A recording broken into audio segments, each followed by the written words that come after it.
All right.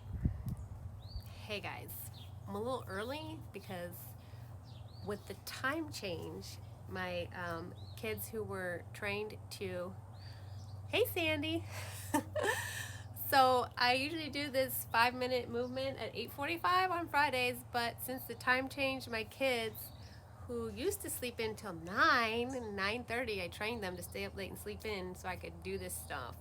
Now they get up at 8:30 because that's what their body clock says was 9. So anyway, I'm on here a little early for anyone that was always catching me at 8:45. But we're gonna do real quick, if you have time, or you can always come back when you need 5 minutes, just 5 minutes of like calming breath time. Today I'm gonna actually do a seated stretch sequence for kind of upper back, just for movement to release stress, because I don't know, I mean, what's going on in the world that we could all be stressed out about?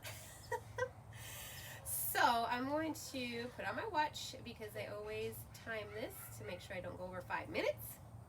5 minutes is on, and if you are seated in a chair because you're at work at your desk or something, if you have 5 minutes with me, scoot yourself a little bit towards the front, not so far that you're gonna fall. These are little tricky patio chairs.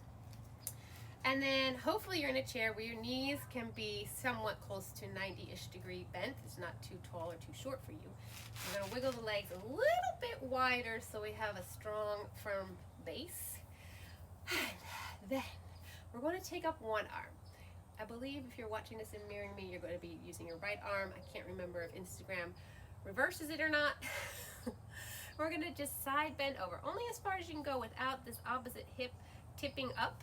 So maybe if you're stiff, it's not that far, or if you're too, your abdominals can't hold you over, side bending, not too far, that's okay. And then we're going to take the other arm up and side bend over. Now the head here, I like to look up to the arm. It's kind of a natural because of the yoga training I've done. If that bothers your neck, you can look forward. You can even look down instead. You might find a better neck stretch looking away from the top arm. Gosh, I hear a lot of commotion inside. So we're going to side bend to the first side again. And this time we're going to add on. This top arm is going to rotate down. I'm going to let my top of my spine, my shoulders and chest just round over. This is as far as you want to go. A little bit or a lot, all the way down to your leg maybe with your arm. Just letting yourself round over. And then we're going to spiral back to the side bend and lift up. Other way. So side bending and dropping it down. Now notice on this side, I need to pull back just a little bit before I rotate down to be more comfortable. You can let the arm drop if that's comfortable. Unwind. And up. Now we're going to do it again, but we're going to reverse our little opening. So we're going to side stretch. So I would recommend that you keep your head forward, not downward for this one, or upward is always an option. We're going to actually look up, just opening the chest, opening the shoulders. Again, you might not have much rotation to start, but if you practice, you'll get a little more flexible there. And then we come back to the side stretch and we lift up. And we'll go to the other side. Ooh, now I went a little far on that side. See, my hip moved, so I'm going to keep that down. Side, and we're going to open.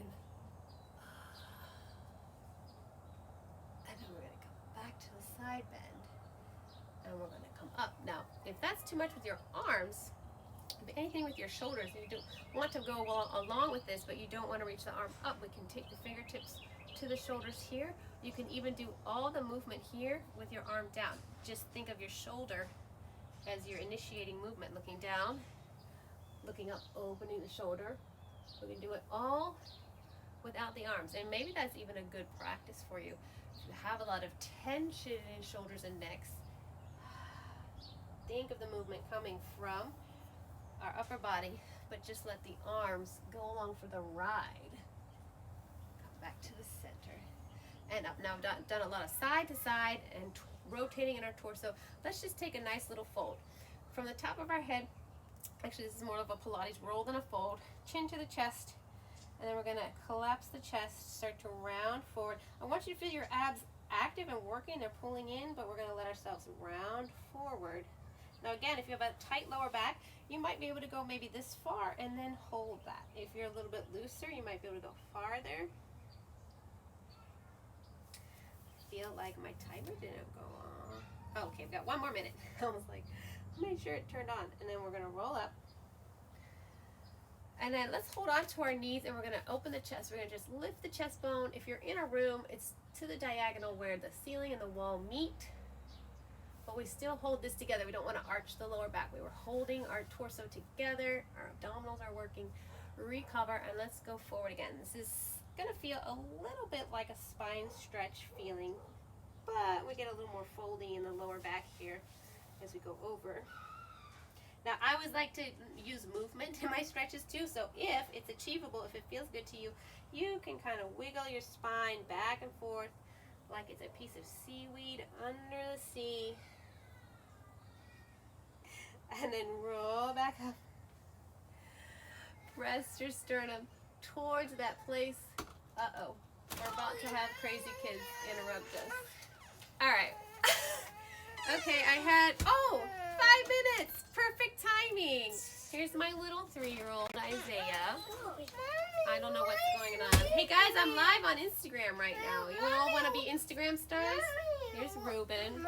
That's 6-year-old. Okay, and my daughter's over here too. Let me press. Okay, let me press bye. Look, I'm live. I'm recording all this. You guys will be on my Instagram now. Say bye. Happy Friday, everybody.